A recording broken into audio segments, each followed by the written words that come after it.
facial wax strips are hypoallergenic and fragrance-free, specifically designed for sensitive, delicate facial areas. Perfect for the chin, cheek and upper lip.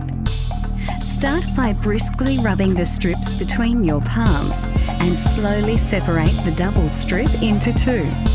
Apply the strip to the skin using your fingers. Firmly smooth over the strip 3 to 4 times in the direction of hair growth. Holding the skin taut, quickly remove the strip in the opposite direction of hair growth. Ensure strip is removed close and parallel to the skin.